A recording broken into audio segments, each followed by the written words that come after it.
কি করছো মা? এই যে অনেকটা গোবিন্দভোগ চাল বেঁচে গেছে, তাই ভাবছি একটুখানি পোলাও করব। পোলাও করো না, তাহলে বরং ইয়ে করো। পোলাও করলে আবার একটা কিছু করতে হবে, বরং তুমি ওই গোবিন্দভোগ চালের ফ্রাইড রাইস করতে না আগে ছোটবেলায়? হ্যাঁ ওইটাই করো বরং আজকে। প্রেসার কুকারে করো, জলদি হবে, এটা শুধু মুখেও খাওয়া যায়। কিছু চালটা দিয়ে দিই। তাহলে মায়ের হাতের এই চটজলদি ফ্রাইড রাইসের রেসিপিটা শেয়ার করি। এখানে 4 কাপ গোবিন্দভোগ চালকে ভালো করে ধুয়ে জল ঝরিয়ে এভাবে দেখো ঝরঝরে করে নেওয়া হয়েছে। এখানে কিছু সবজিকে ছোট ছোট করে কেটে নেওয়া হয়েছে।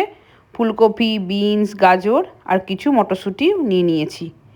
এদিকে 150 গ্রাম পনিরকে ছোট ছোট করে কেটে নিয়ে ভালো করে নুন দিয়ে ভেজে নেওয়া হয়েছে। এবার চলো মেন রান্নায় যাওয়া যাক। এখানে প্রেসার কুকারে যে পনির ভাজার যে তেলটা ছিল সেটা এর মধ্যে দিয়ে দিলাম। এটা দিলে কি হয়, ফ্রাইড রাইসের টেস্টটা কিন্তু খুব ভালো হয়। এবার দেওয়া হলো 2 চামচ মতন ঘি। ইচ্ছা করলে তোমরা এটা পুরোটা ঘিও করতে পারো। এবার তেলটা ভালো মতন গরম হয়ে গেলে এখানে গোটা গরম মশলা দিয়ে দেব, এলাচ, দারচিনি, লবঙ্গ। ফোড়নটাকে একটু নেড়েচেড়ে ভেজে নিতে হবে। ফোড়নটা এখানে ভাজা হয়ে গেছে। এবার এতে দিয়ে দেওয়া হলো কাজু কিশমিশ। কাজুগুলোকে মাঝখান থেকে ভেঙে নিয়েছি। আর দেওয়া হলো 2টো তেজপাতা। একটু নেড়েচেড়ে ভেজে নিতে হবে। এইবার কেটে রাখা সবজিগুলো একে একে দিয়ে দিতে হবে। ফুলকপি, বিনস, গাজর সব দিয়ে দেওয়া হলো। মটরশুঁটিটা পরে দিতে হবে। আলাদা করে সবজি ভাজার দরকার নেই, এইভাবে সবজি ভেজে করবে। এটা কিন্তু খুব চটজলদি একটা ফ্রাইড রাইসের রেসিপি। এভাবে দেখো এগুলোকে একটু ভেজে নেওয়া হলো। এবার ওই চালটা, জল ঝরানো চালটা এর মধ্যে দিয়ে দিতে হবে। এবার চালের সাথে সবজিটাকে ভালো করে নেড়েচেড়ে ভেজে নিতে হবে। বেশ কিছুটা ভেজে নেওয়ার পর মটরশুঁটিগুলোকে এর মধ্যে দিয়ে দেব। এটা যে আমাদের কি ফেভারিট তোমাদেরকে বলে বোঝাতে পারবো না।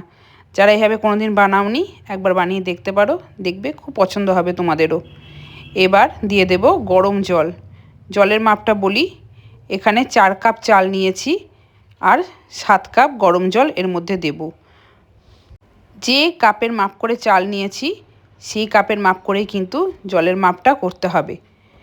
এরপর ফুটে উঠলে স্বাদ অনুসারে নুন বলতে এখানে 1 চামচ মতো নুন দিয়েছি। আর 4 কাপ চালের জন্য 6 চামচ চিনি দিয়েছি।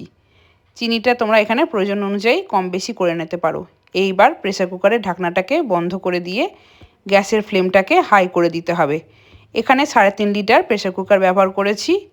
এইবার সিটি পড়ার জন্য অপেক্ষা করতে হবে। প্রেসার থেকে যেই একটা সিটি পড়ে যাবে অমনি গ্যাসের ফ্লেমটাকে কিন্তু অফ করে দিতে হবে। এই অবস্থায় এটাকে ঘড়ি ধরে 4 মিনিট রাখতে হবে। 4 মিনিট পর ওয়েটটাকে তুলে প্রেসারটাকে বার করে দিতে হবে। তারপর ঢাকনাটাকে খুলে দিতে হবে।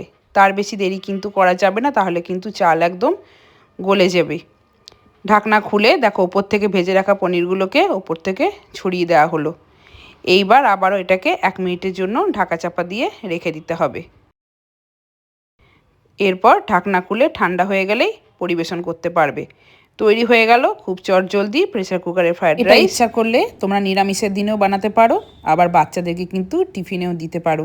কেমন লাগলো জানিও। ভালো লাগলে লাইক, কমেন্ট, শেয়ার করতে কিন্তু ভুলো না।